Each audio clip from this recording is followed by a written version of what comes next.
think death exists? Like, what are your feelings about, like, why do people even die? Like, what's the whole point? Like, what do you think death exists? It's like the alphabet in the Greek language. You have the alpha and the omega, the beginning and the end. Everything has an end. Trees die, buildings collapse. You know? When they wear out their usefulness, they go down. And you can't perform God's duty anymore because you're home. Not like that clown was that said, if I don't get $2 million, my father is calling me home.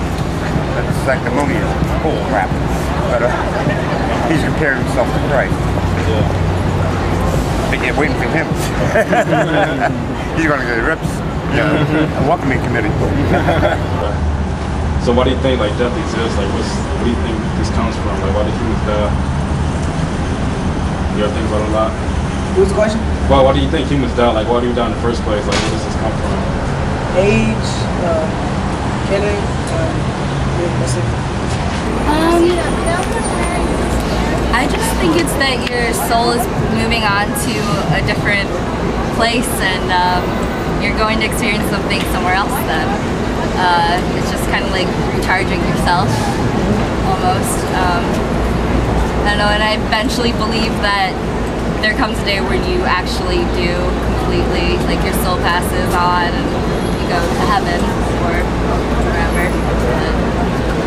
I don't know, I think we're still paying for Adam and Eve's choice, really. You know, I mean, I think God intended us for us to live forever, but it all changed when it went wrong.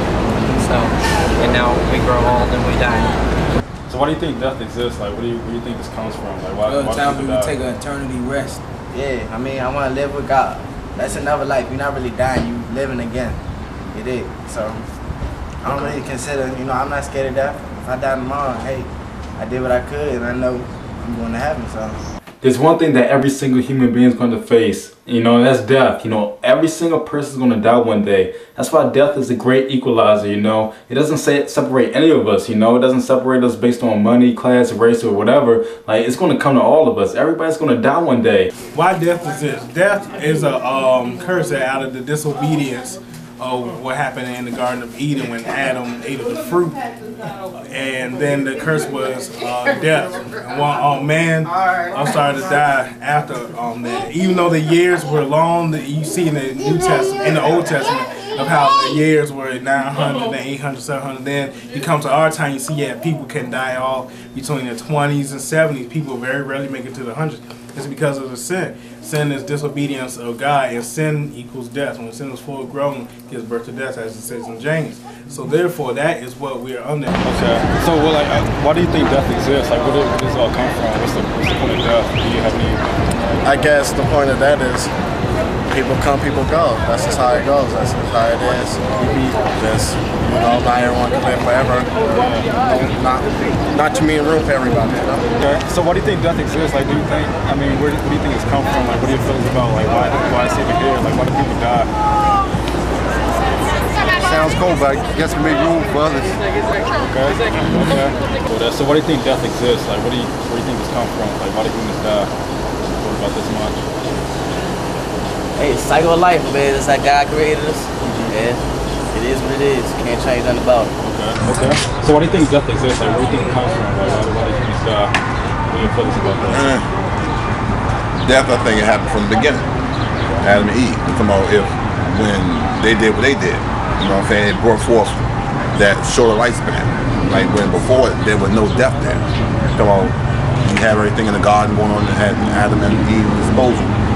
As long as they didn't do what they were supposed to do, as long as they did what they supposed to do and done, everything would have been fine. But by them being disobedient, it brought death even quicker on the whole world. When I took my wedding vows, I think about it often, and the vows are for life. And then there's this little phrase that happens afterwards, till death do us part. We understand that everything ends at death. It has this finality to it. And that's what Christ had to come and destroy, that finality of that judgment. This is why Christ came, not to judge the world, but to give the world his grace and his salvation, to bring us, to atone us through his death to a new life. When he rose from the grave, he said, death is no longer the final statement of the day.